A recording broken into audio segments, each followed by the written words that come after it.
Buenas tardes, licenciado Arami Sánchez. Buenas tardes, compañeros. Les voy a hablar el día de hoy acerca de fenómenos superficiales.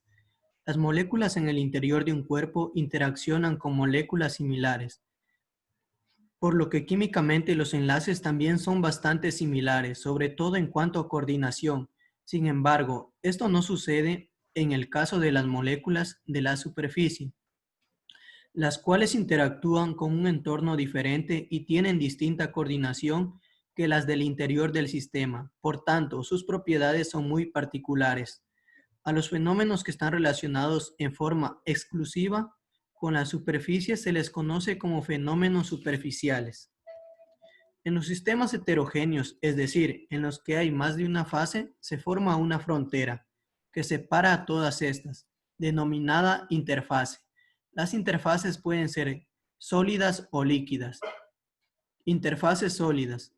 Se forman entre un sólido y un gas y entre un sólido y un líquido, aunque también pueden formarse entre dos sólidos de fase diferente. Por ejemplo, entre un metal y un óxido que forma un catalizador, en el que la parte activa es el metal y el óxido es el soporte. Las interfaces líquidas pueden formarse a partir de líquidos y gases y entre dos líquidos inmiscibles. Las interfaces líquidas. Para estudiar este tipo de interfaces es importante aclarar conceptos propios de todos los fluidos, en especial los líquidos. Los más importantes son la cohesión, fuerzas atractivas existentes entre moléculas de la misma naturaleza y la adhesión. Además, la viscosidad, que es un índice de su resistencia a fluir.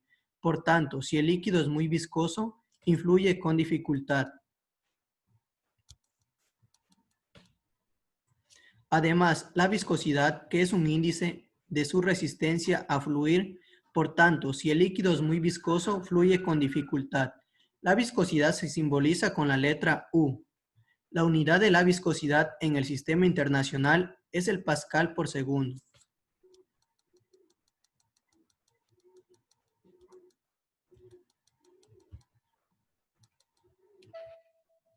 El término usado para distinguir si un fluido es turbulento o laminar es el número de Reynolds, que se calcula con esta fórmula. Diámetro del conducto donde pasa el fluido por la velocidad por densidad sobre la viscosidad. Si el número de Reynolds es aproximadamente menor de 3000, el fluido es laminar, y si es mayor de 4400, es turbulento. Presentándoles el siguiente ejercicio. Un fluido influye por un tubo de radio de 2 centímetros con una velocidad de 2 metros por segundo. Si el fluido es de tipo laminar con un número de Reynolds igual a 1800, determinar la viscosidad del líquido, considérese que la densidad del líquido es igual a 0,98 gramos sobre centímetros cúbicos. Entonces aquí utilizamos la fórmula de el número de Reynolds, que es igual al diámetro del conducto donde pasa el fluido por la velocidad y por la densidad sobre viscosidad. Pero como queremos encontrar la viscosidad, empezamos a despejar y obtenemos despejada la fórmula. Viscosidad es igual a diámetro del conducto donde pasa el fluido por la velocidad y por la densidad sobre el número de Reynolds. Ya tenemos los datos siguientes, en donde la velocidad es 2 metros por segundo, la densidad 0,80 kilogramos por metros cúbicos y el número de Reynolds es igual a 1800. Entonces reemplazamos y multiplicamos 2 por 0,02 metros por 2 metros por segundo por 980 kilogramos sobre metros cúbicos y dividido para 1800. Entonces obtenemos una viscosidad de 0,022 kilogramos metros por segundo o pascales por segundo. En la tensión superficial se presenta en los líquidos debido a que las moléculas de la capa más externa interaccionan con el fluido en una fase diferente a la suya, razón por la cual su energía es mayor y tiende a replegarse hacia el líquido para disminuir su energía. La tensión superficial suele presentarse mediante la letra griega Y y sus unidades son de fuerza y longitud. Por tanto, tenemos newton sobre metros. En el siguiente ejercicio, la tensión superficial del etanol a 20 grados centígrados es de 22,3 gramos por centímetros sobre segundos al cuadrado. Entonces, esta tenemos que expresarla en las siguientes unidades: en newton sobre metros, en ergio sobre centímetros cuadrados y en joule sobre metros cuadrados. Les vamos a presentar la forma de resolverlo a newton sobre metros.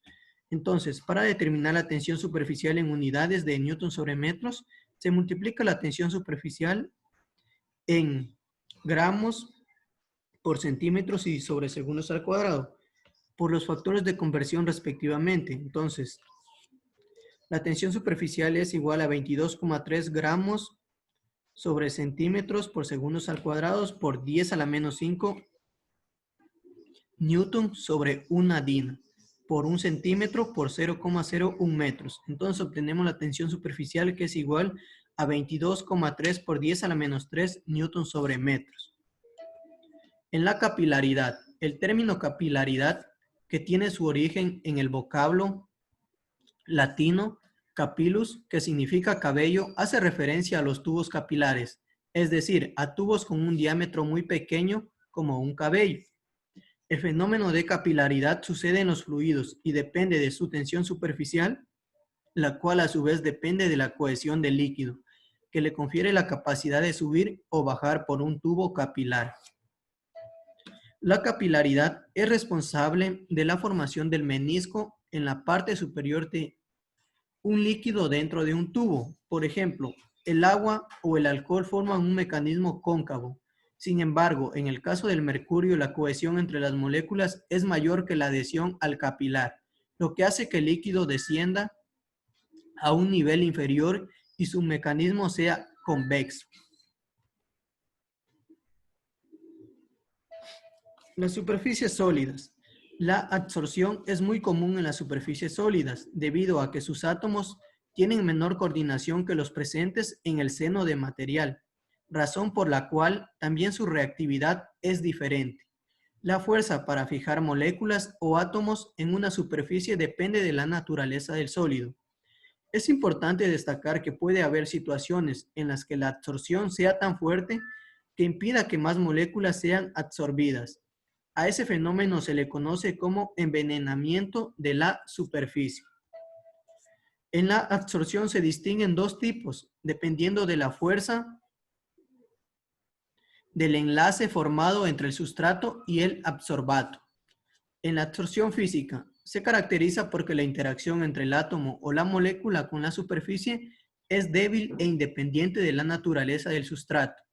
En la absorción química, la afinidad entre los átomos del sustrato y el absorbato es tan fuerte que permite la formación de enlaces químicos. Es importante resaltar que como consecuencia del rompimiento y la formación de enlaces, hay desprendimiento de calor. Para formar o romper los enlaces formados en este tipo de absorción, se requieren entre 5 y 20 kilocalorías sobre mol. Gracias.